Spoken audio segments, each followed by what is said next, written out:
मराठी बोधकथा दुष्टांची संगत। एका शेतकऱ्याच्या शेतात कावळ्यांचा मोठा थवा यायचा आणि शेताचे नुकसान करायचा। म्हणून शेतकरी त्या कावळ्यांमुळे चिंतित होता।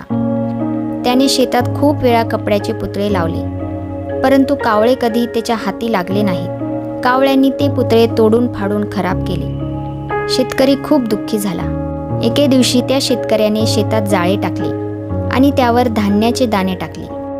कावळ्यांची नजर त्या दाण्यांवर पडली। कसलाही विचार न करता ते दाण्यांवर तुटून पडले। सर्व कावळे दाणे टिपायला खाली उतरले आणि सर्वजण जाळ्यात अडकले। जाळ्यात अडकलेल्या कावळ्यांना पाहून शेतकरी आनंदी झाला। तो म्हणाला, आज माझ्या जाळ्यात अडकला ना, आता तुम्हाला कोणालाच सोडणार नाही। तेवढ्यात शेतकऱ्याला एक वेगळाच आवाज ऐकू आला। तो आवाज ऐकून शेतकऱ्याला आश्चर्य वाटले। तो लक्षपूर्वक जाळ्याकडे पाहू लागला। कावळ्यांच्या सोबत एक कबूतर देखील जाळ्यात अडकले होते।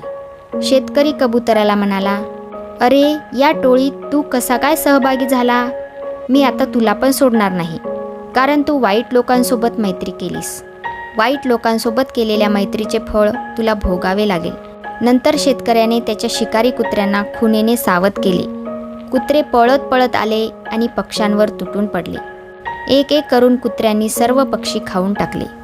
यावरून आपणाला बोध मिळतो, दुष्टांची संगत केल्यामुळे आपले नुकसानच होते। ही गोष्ट तुम्हाला आवडली असेल तर प्लीज या चॅनलला सबस्क्राईब करायला विसरू नका।